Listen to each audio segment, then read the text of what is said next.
Hey, good morning, everybody. I had several people say something to me yesterday about my shirts. And so all I can say is, that I'm coming up on or starting to think about some little vacation, some beach time, some time down in the Caribbean when I start wearing my Hawaiian shirts. So that's all I can say. Hey, they're comfortable, they're big, they're soft, they're airy. So yeah, I love my Hawaiian shirts. Thanks for noticing, but I hope it didn't distract you from the message that God wanted to share with you. So I have another little passage today, and it's in Luke chapter 22 and verse 54. And there's a little something that just kind of stood out to me. So they have arrested Jesus, and they're taking him to the high priest's house. And 54 says, having arrested him, they led him and they brought him to the high priest's house. But Peter followed at a distance. Now that little phrase kind of stuck with me. Peter followed at a bit distance. So here they are. They're arresting Jesus. They're taking him down the alleys, down the roads.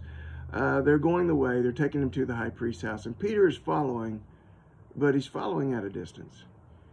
He wants to be able to see Jesus. He wants to be able to see what's going on, but he doesn't want to be associated with Jesus. He doesn't want to be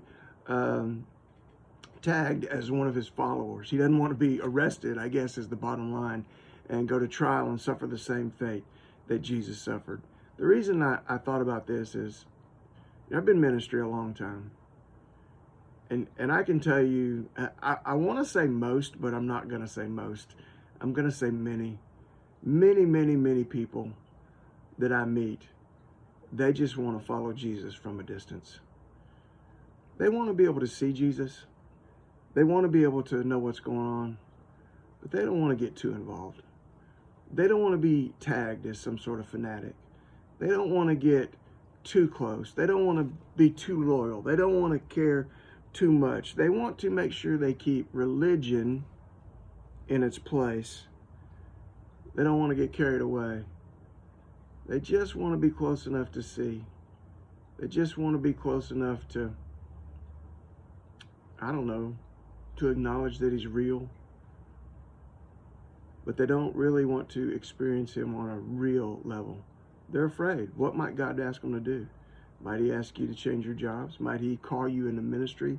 Might he ask you to change your friends? Might he ask you to lay down some things in your life? Yeah, he might. All those things. He might. And that's the reason you just want to follow at a distance. Peter learned a valuable lesson that night. A little bit later, you can read on starting in the very next verse, 55. When he goes into the house, he's hanging out outside again. He wants to be close, but he doesn't want to be too close. Suddenly people start recognizing him. You're one of them. No, I'm not.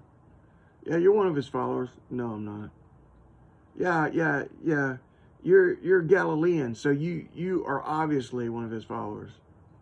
No, I'm not. 3 times, Peter denied even knowing Jesus. Listen, you try to follow Jesus, it's going to end badly. You will never experience the true power of God that you want to experience. You will never really hear God's voice and experience his working in your life like what you expect it to be and like what you think it ought to be. And the reason is because you're following at a distance. Now, I'm really interjecting my own thoughts here.